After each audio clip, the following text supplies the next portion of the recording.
नमस्कार फ्रेंड्स, एक बार फिर आपका अभिवादन है। बैंक साथियों के पास तो बहुत ही प्रॉब्लम्स होती हैं, यानी बैंक के रूटीन वर्किंग में आप डिफरेंट टाइप की प्रॉब्लम फेस करते हैं। चाहे वो हमारे काउंटर स्टाफ हो, चाहे हमारे बैक ऑफिस स्टाफ हो, अथवा हमारे रीजनल जोनल ऑफिस में बैठने वाले स्टाफ हों, सबकी अपनी डिफरेंट टाइप की प्रॉब्लम्स फेस करनी होती है। लेकिन मैं आज अपने बैंकिंग अनुभव के आधार पे दो प्रॉब्लम्स बहुत ही हमको विकट लगती है, और इस कोविड-19 में महामारी के समय भी ये प्रॉब्लम्स बैंकर्स का पीछा नहीं छोड़ी। लोन देना, डिपॉजिट करना, ये सब आम रूटीन वर्क हम करते ही रहते हैं। इनके साथ साथ हमें प्रॉब्लम क्या फेस करनी पड़ती है, वो सबसे बड़ा प्रॉब्लम आपको दो बातें हम आपको बताते हैं। पहला कि पासबुक प्रिंटिंग, चाहे कुछ भी हो जाए, चाहे कितनी भी सुविधाएं आप दे दीजिए, लेकिन पासबुक प्रिंटिंग का काम आपके लिए सबसे महत्वपूर्ण होता है। आने वाला ग्राहक चाहे वो पढ़ा लिखा हो, चाहे कम पढ़ा लिखा हो, तो अशिक्षित हो, उसको पासबुक प्रिंटिंग वो जरूर चाहिए। अगर आप स्टेटमेंट ऑफ अकाउंट देंगे तो भी कहेगा नहीं साहब, पासबुक में एंट्री हो जाती है। अगर आप उनको बता दीजिए, जो पढ़े लिखे लोग हैं, कि आपको ऑनलाइन स्टेटमेंट ऑफ अकाउंट मिल जाएगा, आपके पास सुविधा के लिए आपका पासबुक के ऐप्स हैं, आपके मोबाइल बैंकिंग ऐप्स हैं, जिसमें सारे प्रकार के ट्रांजैक्शन के बारे में आप पता कर सकते हैं। लेकिन फिर भी उसके बावजूद भी वो संतुष्ट नहीं होते हैं और वो कहते हैं नहीं साहब, पासबुक प्रिंटिंग करा दीजिए।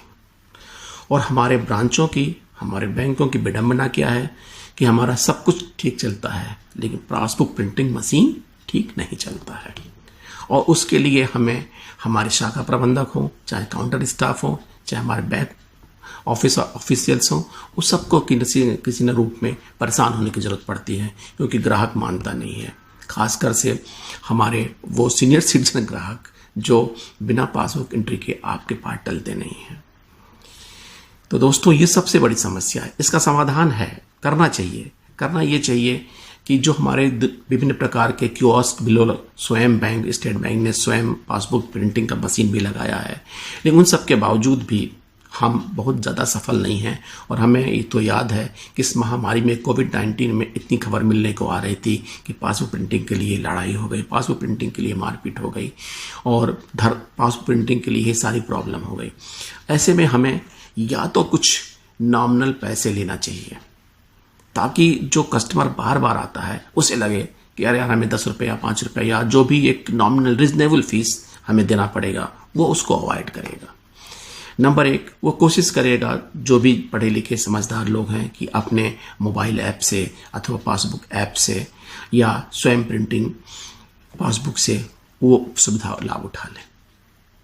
ठीक है। या फिर हम एक डेडिकेटेड जो हमारे बैंकिंग कॉरेस्पोंडेंट हैं या बैंकिंग मित्र हैं, अथवा इस टाइप के जो भी हों, जिन्हें हम पे करके थोड़ा बहुत पेमेंट करके एक किनारे बिठा दें, जो केवल पासबुक प्रिंटिंग कराएं। वो उनको पेमेंट का जो मोड है वो बैंक खुद डिसाइड कर ले कि किस हिसाब से रिजनेबल जो पेमेंट कर सके। लेकिन अगर ये प्रॉब्लम सॉल्व हो जाए तो मैं समझता हूँ कि आपके दैनिक कार्यों में जो बैंकों के दैनिक कार्य पे प्रॉब्लम आती है, वो लगभग 75 से 80% सॉल्व हो जाएगा। बाकी काम तो आप करते ही हैं। दूसरी समस्या क्या है? बीमा बेचना। क्रॉस सेलिंग के नाम पे हमने पिछले 10 वर्षों से ये नया खेल शुरू किया कि हम बीमा बेचने लगे। जिसका बीमा कंपनी है, जिसको बीमा बेचना है, वो आपके सर पे आकर बैठ जाता है कि साहब कितना बीमा हुआ। आप अपने डिपॉजिटर से, अपने बारोवर से फुर्सत नहीं पाते हैं, लेकिन आप बीमा बेचना है। आपके रीजनल ऑफिस से, आपके सेंट्रल जोनल ऑफिस से फ़ोन आते, बीमा बैंक बनाइए, बीमा बैंक बनाइए। काउंटर स्टाफ कहता है साहब कहाँ जाए पकड़ने। ब्रांच मैनेजर सोचता है, रोज दिन भर उसके पास फ़ोन आते हैं कि साहब बीमा बैंक नहीं हुआ, बीमा बैंक नहीं हुआ। वो अपना सर ढूंढता है, अल्टीमेटली फिर किसी अपने ग्राहक से रिक्वेस्ट करता है कि साहब आप प्रीमियम दे के एक बन लीजिए। दिक्कत क्या होती है? वो आप ही का पैसा निकाल के, आप ही के सेविंग खाते से या आप ही के फिक्स डिपॉजिट से निकाल के वो आपको प्रीमियम भर देता है। आपका दोहरा नुकसान। या तो आप दिन भर परेशान थे, साथ में आपकी डिपॉजिट भी चली गई। ऐसे कब तक चलेगा? आखिर में क्यों हम बीमा बेच रहे हैं? FM ने, फाइनेंस मिनिस्टर ने भी कहा कि banker should return to their core banking. हमारा कोर बैंकिंग बिजनेस है, हमारा बिजनेस है डिपॉजिट लेना और लोन देना। This is are the vital and core business. हम इसको छोड़ के बीमा क्रॉस सेलिंग में जितना हम पैसा कमाते नहीं है या जितना कमीशन हमको मिलता नहीं है, उससे ज़्यादा हमें परेशानी होती है और इरिटेशन अलग से। हाँ, हो सकता है कि इन बीमा कंपनी हमारे कुछ हायर अधिकारियों को ओबलाइज करती हों अथवा उन्हें किसी प्रकार का प्रलोभन देती हों, मैं नहीं कह सकता। लेकिन अगर ये बीमा सेल करना अगर ब्रांच मैनेजर अथवा स्टाफ के कार्यों से हटा दिया जाए और वाइटल कामों में, ताकि रिकवरी, डिपॉजिट अथवा लेंडिंग में लगाया जाए, तो शायद ज़्यादा फ्रूटफुल हुआ।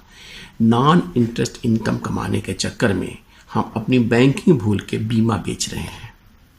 अगर ऐसे ही दिन रहा तो कल आने वाले दिनों में सरकार कहेगी कि आप मिट्टी का तेल बेचिए, कूपन बांटिए, ब्रांच मैनेजर कूपन बांटेगा और हमारे कैशियर तेल बैठे।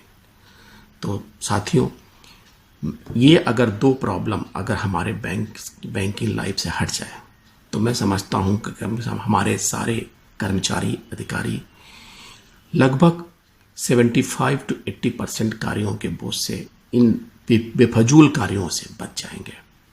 दोस्तों, ये मेरा अनुभव था और मुझे ये परेशानी लगती थी, इसीलिए मैंने आपसे शेयर किया।